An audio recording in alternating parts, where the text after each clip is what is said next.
Okay, this segment is going to be how to do a single crochet. So you have your 10 chains from the last segment, and again I'm going to put my needle in and tighten. We're going to leave a little bit of daylight between the needle and the yarn, and what we're going to do at this point is we're going to head back in the direction we came from. So again, I'm a righty, so I'm going back towards my beginning, back towards my starting point. And what I'm going to do at this point, just to show you, let me just pull up on this a little bit. The braid has 3 pieces of yarn. You have 1,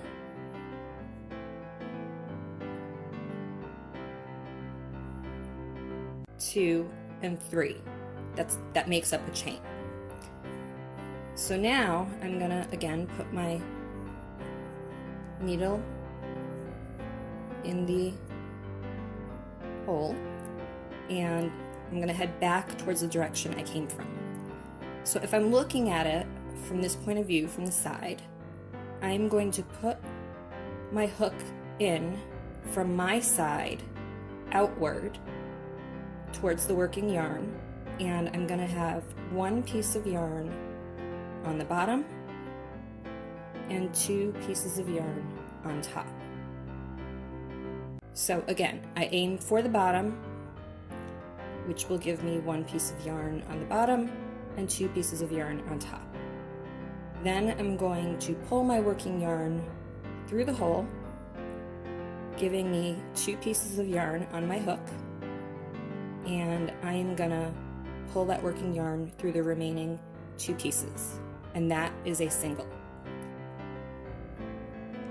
Now in the beginning, a lot of people have difficulty figuring out what hole to go into, so I'm gonna do more single crochets, and then I'm gonna show you how I can tell if I've done it correctly. But again, basically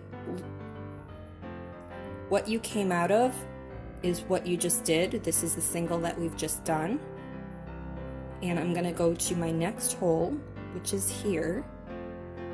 1 piece of yarn on the bottom, 2 pieces of yarn on top, pull through once.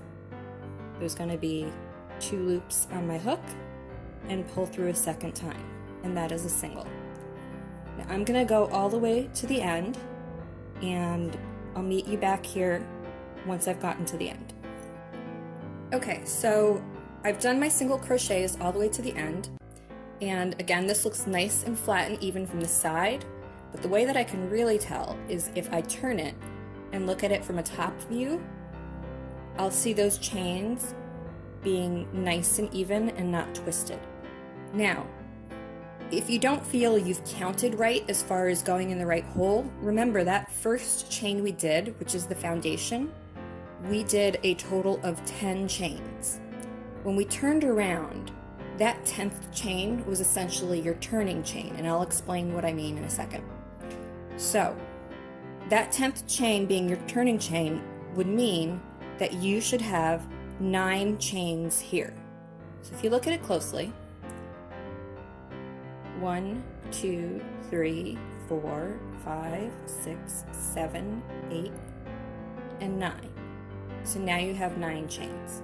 So this is what you're looking for. Now, this is what I mean by a turning chain.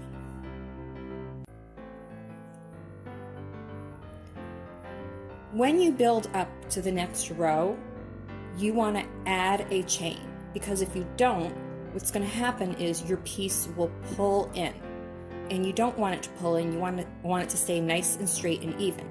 So I'm going to chain 1, which is my turning chain, to build to the next row. And then again, I'm going to turn around and work my way back to where I came from. So I go in the next available hole, aim towards the bottom, and I'm going to see 2 pieces of yarn on top. And now I also have my initial loop from my chain that was already on my hook.